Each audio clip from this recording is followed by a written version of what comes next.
Why did you do the battery? Oh, Because I'm blocking myself. you're blocking your battery, and basically it makes no sense to put the pawn in front of your bishop in front of your battery.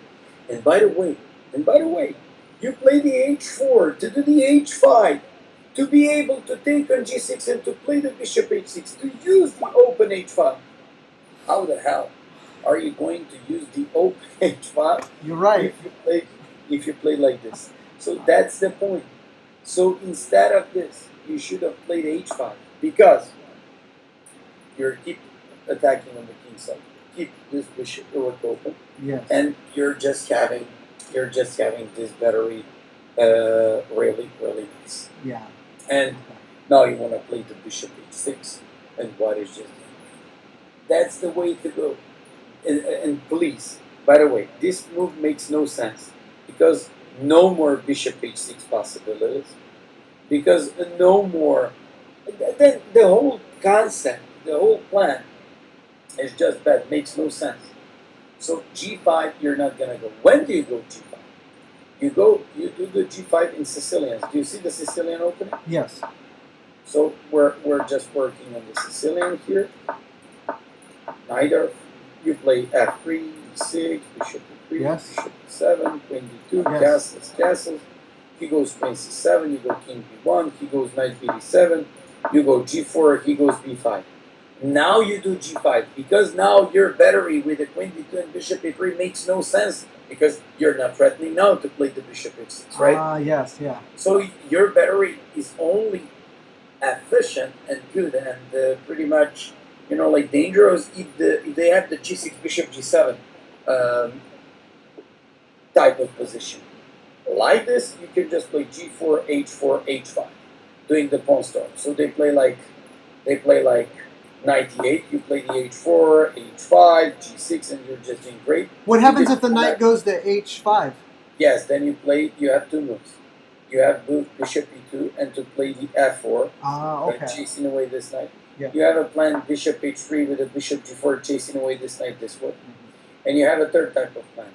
Move the knight from e2, rather your d2 knight or c3 knight, the d4 knight or c3 knight, going here and go to g3. Because, for example, I'm moving my knight on c3 because once I play knight c3 too, you won't be able to push it by b4. So when I play the knight g3, now when you take, I'm opening up the h5. I want to line up with the queen h2, and you're gonna get mated on h7.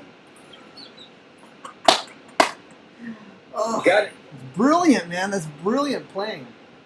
Yeah, basically you're gonna learn playing like this very soon because I can feel it, and because you're really improving.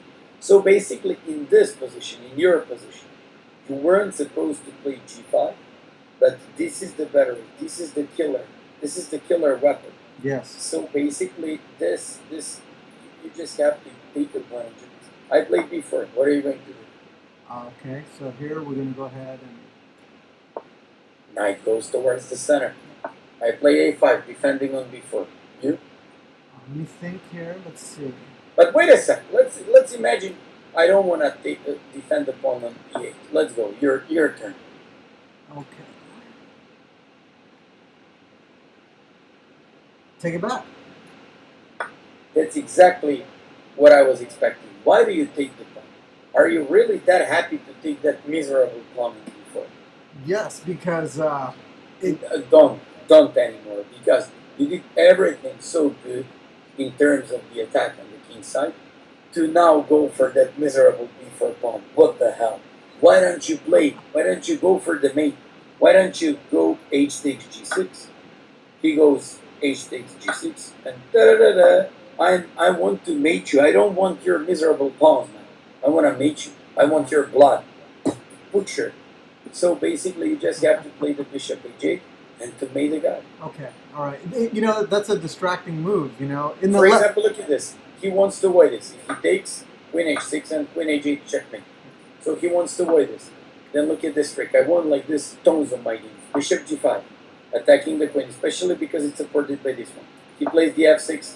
10, 9, 8, 7, 6, I'm waiting for your movement. Oh, 5, 10, 9, check. 8. Don't look at me, look at the position and try to find a move. Tactics for white. I did. I moved. Oh, no. Once again you rush. Once again. Hold. You all the time rush. You all the time rush. Please calm down and find a move. Okay, let me see. Maybe I'm counting down. Maybe I'm rushing. No. Here we go. I know. It's But please don't rush. That's not a problem. What's take the back move? with the bishop. No, you're rushing. That's not it. Okay. That's not it. Okay. It's not giving check. It's not taking the bishop. It's is there a fork? Is there something going on here? So it's not the knight. It's not the bishop. Annihilation of defense. It's all the time this thing at chess. Most of the time the tactics is this. Oh, I think I know what it is. Okay, so it's rook takes bishop on h8. Good morning, master. Good morning, master. But please do not rush in your games. We're talking about that. You're saying you're rushing, and then you once again go for that. You're right. You're absolutely right. But basically, you're improving a lot. Basically, your chess is looking way better. And we started working on some like real stuff. I wanna see more of your games. Please put them always on your phone. Okay. So during the lessons, you can play those moves, and we can just practice those stuff and those lines together. Basically, it's like very important, and I think improving your games, improving your mistakes out of the openings, checking stuff like this, it's of like high importance. For example, you'll never play against g5 when you have the battery, and he's got a bishop on g7. You'll always go for g4, h4, and h5, going for the attack on the king side. Mm-hmm. And basically, that's the way to go.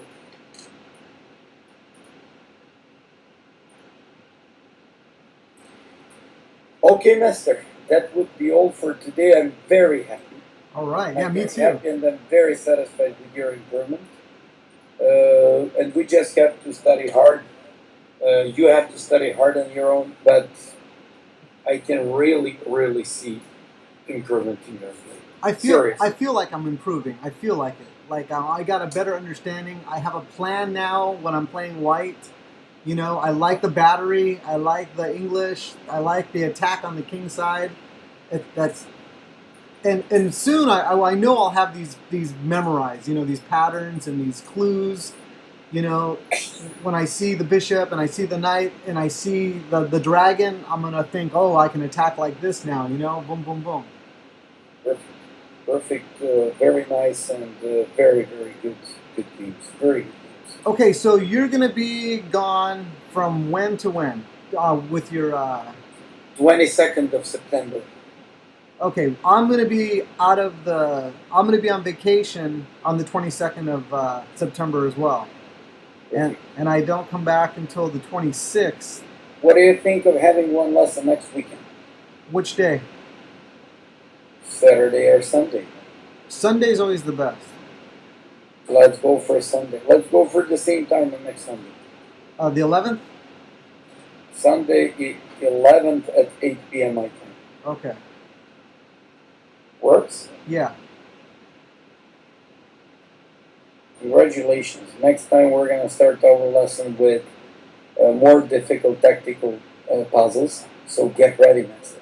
All right. Please work on tactics on a daily basis. It's going to be great for your chess. You're going to start recognizing the tactical patterns, and yeah, that's nice. All right. Well, I wish you the best of luck. This is really good, and I like what I'm seeing in the moment. I appreciate it. I appreciate it, Maya. You're doing a good job with me, man. I know I'm sometimes... Well, I'm not sure, but I see that it's getting easier even for me to do lessons with you, because now you're understanding more. We can go like easier. You do understand some of my explanations, but I would like of you to point out one big mistake of yours for for your games, for yourself, and to constantly keep thinking of it. You still have to keep thinking of the cat role in your openings, completing your development, not playing with the same piece most of the time, like more times than once, putting your king into the safety with a short or a long castle. But one thing is more important than anything else. You're rushing the line. Hey, quickly, let me show you one more game that I just started with this guy. I always play him. He's a coworker of mine, and let me see. Can we reset the board? We can reset the board, but just do fast because another guy's waiting for me. Okay, I'm black in this game. Just wait a sec. Wait a sec. Okay. Okay, I'm gonna flip the board because I'm black. Okay, so he started with this move here, and then I went ahead and I moved here, and then he did this. I don't know why. And so I'm setting up my my dragon. So he goes here. I move here. You played h3 and a3. Yeah, I don't know why. I have no idea. So Well, that makes no sense. If somebody plays on the wing, you should be playing in the center. and I castle. Okay, and then he brought out this knight right now, and that's the last move. So I'm still developing. This is where I'm at right now. So whose turn is this? It's my move next. Wait a second. Just tell me your thinking in this position and what would you like to do here? Well, I see that the center is, I only have one pawn in the center, but I'm not developed yet, and I want to develop the rest of my pieces before I even think about attacking. Exactly. But before you complete your development, I believe this move is going to pose him lots of troubles.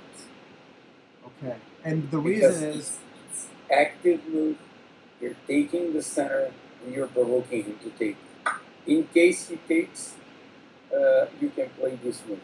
You want to get the center back, right? yes, You and I'm wanna get the developing a pawn- piece. You want to get a pawn back. This is one idea, or maybe even better. Maybe even better. Play the knight on c6.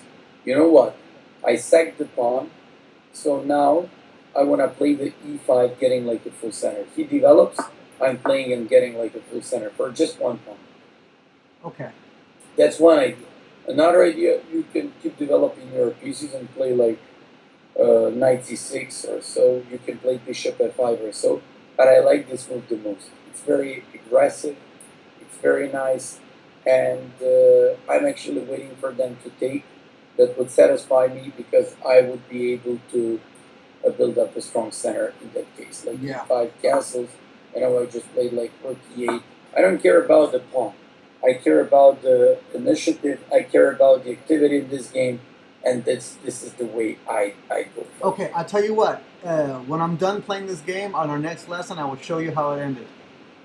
Absolutely, I would love to see that. Okay, And I would love to see you play the c5 and let's see what is he going to do and let's see how are you going to take the point of the c5 move. But one thing, if he doesn't take on c5 and just play something, do not take on d4 because your idea is to tempt him to take and then to build up a strong center. yes. And by the way, you're not supposed to take on d4 because if you decide, for example, castle, you should be playing like b6, bishop b7 or so. Because if you take, then he would solve the problem. Of this bishop, and you don't want to see that. Oh, yeah. So this is why you're not supposed to take on d4. Play the c5 and tempt him to take. Got it. If he takes, build up a strong center with a d5. Excellent. All right, That's Maya. it, Master. Thank you, See you sir. next week, champ. Yes, definitely. Good lesson. Thank you. Bye bye. Thank you. Bye-bye.